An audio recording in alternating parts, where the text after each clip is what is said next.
اگر کالج میں بد نظری کا غالب گمان ہو. محمد نعیم ہندوستان سے پوچھتے ہیں میں نے آپ کے بیانات سن کر وہ طریقے اپنی زندگی میں لائے ہیں جس سے بد نظری سے بچ جاتا ہوں، مگر میں کالج میں رہتے ہوئے جب ٹیچر پڑھاتی ہیں جب کالج میں رہتے ہوئے جب ٹیچر پڑھاتی ہیں تو مجھ سے بد نظری سے نہیں بچا جاتا. 1 سال میں نے بہت مشکل سے گزارا ہے. اب کیا میں پڑھائی چھوڑ دوں اور دکان پر وقت دوں یا پھر میں کیا کروں؟ بھائی محمد نعیم ہندوستان سے، اگر اس بیس پر ہم لوگوں کو پڑھائیاں چھوڑنے کا کہیں تو سارے مسلمان پڑھائیاں چھوڑ کے پکوڑے بیچیں گے. پھر وہ تو علماء یہ کہتے ہیں کہ بھئی اگر فیمیل ٹیچر پڑھا رہی ہے، مجبوری ہے آپ کی پڑھنا، تو فیمیل کو تو چاہیے کہ وہ فیمیل کو پڑھائے. لیکن اگر وہ پڑھا رہی ہے تو آپ کے پاس پھر پڑھائی کا اس کے علاوہ کوئی آپشن نہیں ہے.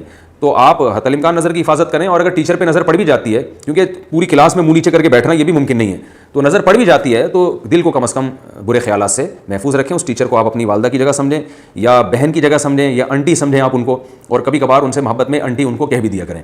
اب ریئیکشن جو ہوگا وہ تو آپ ہی بہتر جانتے ہیں، لیکن ایک مقدس رشتے کی نیت سے آپ ان کی طرف نظر ڈالیں اور دل میں کوشش کریں. دل بھی انسان کا بالکل بے قابو نہیں ہوتا. اگر انسان دل میں حیا پیدا کرے اور ٹیچر کو ایک عظمت کی نظر سے دیکھے تو وہ کر سکتا ہے.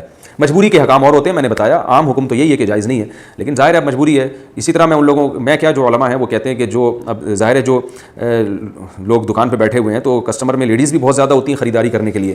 وہ یہ کہتے ہیں ہم اگر نظر نیچی رکھیں وہ تو کچھ بھی چوری کر کے لے جائیں گی. تو ایسے موقع پر ظاہر ہے خاتون کو دیکھ سکتے ہیں آپ.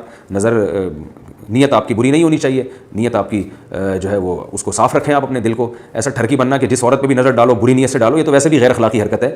عورت کا صرف ایک ہی تو پہلو نہیں ہے کہ وہ مرد کی ہوس پوری کرتی ہے، عورت کے اور بہت سارے معاشرے میں پہلو ہیں. فی الحال وہ آپ کی ٹیچر ہیں، اس پہلو سے آپ ان کو دیکھ سکتے ہیں. اور پھر بھی اگر برے خیالات آ رہے ہیں تو حتی الامکان قابو کرنے کی کوشش کریں آپ. تو اگر آپ چاہیں گے اپنے اوپر قابو رکھنا اور اپنے اوپر کنٹرول رکھنا چاہیں گے، انشاءاللہ اللہ تعالیٰ آپ کی مدد کرے گا.